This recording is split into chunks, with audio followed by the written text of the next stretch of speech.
Bonjour mes petits choux, et bien comme promis, nous allons regarder ensemble la présentation de l'oracle interdit de Scheherazade de Jacques de Boer. On va regarder ensemble. Hop, donc en fait à l'intérieur, ça se présente comme ceci. Vous avez donc le petit livret, enfin il est quand même assez large comme vous pouvez le constater. Donc dans le livret, vous avez donc à l'intérieur la présentation du jeu avec les associations des cartes que l'on peut faire lors d'un tirage avec de très jolies illustrations comme vous pouvez le voir. Très très beau, très oriental, magnifique. Donc voilà ce qu'il en est pour le petit livret. Voilà. Hop.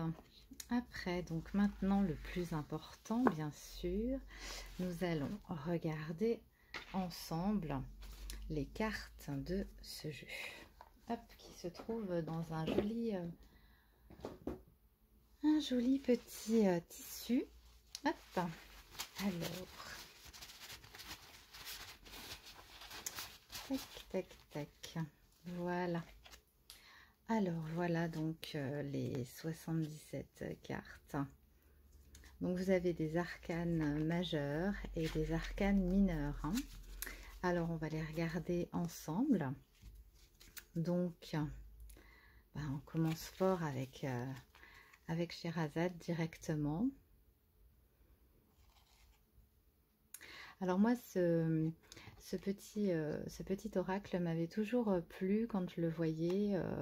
Et c'est vrai que je suis pas déçue, franchement. En plus, les images sont très parlantes. Donc, c'est assez drôle. On a pas mal d'humour aussi qui ressort. Les dessins sont très, très jolis. Très, très jolis.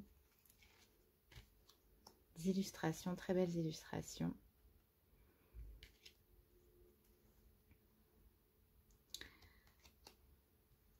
Confidence. C'est très parlant en plus, hein, donc c'est vrai que c'est quand même assez facile, même pour des personnes qui n'ont pas l'habitude. En plus, bon, on a quand même un petit livre à côté qui est quand même très complet, donc c'est quand même assez intéressant. Et puis on est vraiment dans les légendes orientales. Et c'est vrai que moi, ça me plaît beaucoup. Donc voilà.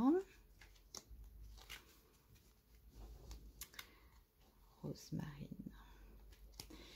Le harem. L'interdit.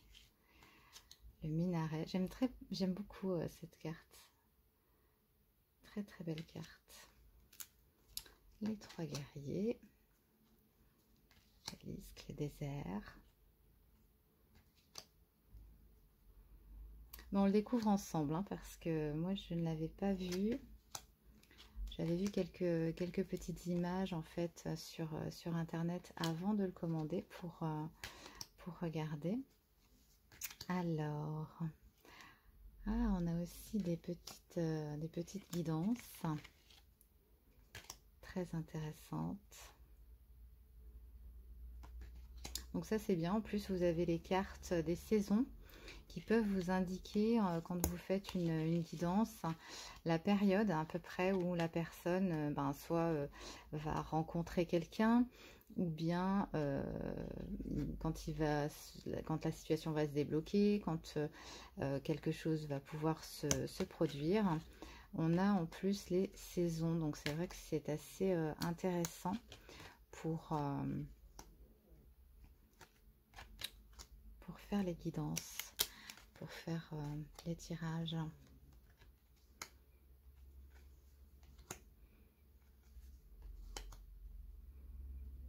Sultane, très joli. Alors là on est voilà avec les cartes mineures où vous avez donc les lampes.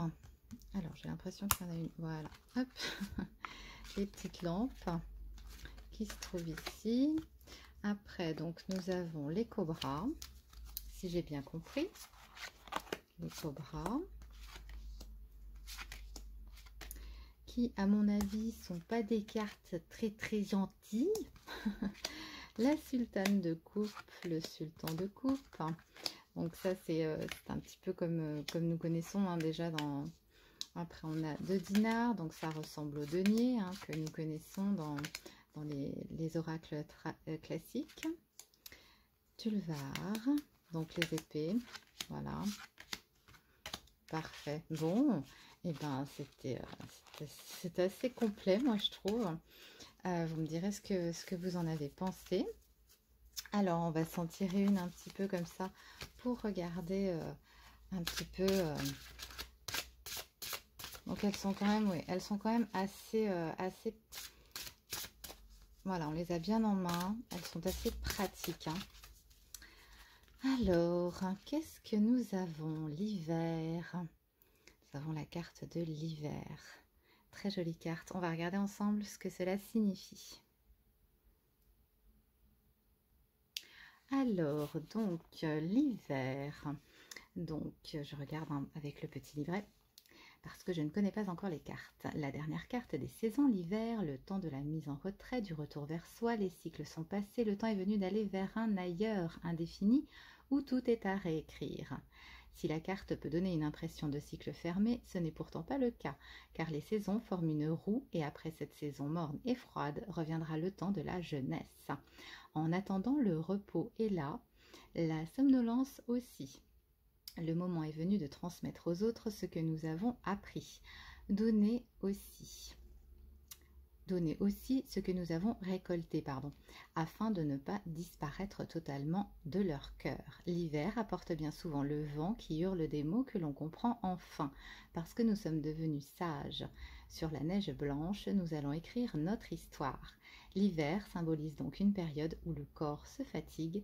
Il représente un âge de 65 ans à la fin, s'il y en a vraiment une. Ah ben, c'était bien sympathique. J'ai beaucoup aimé.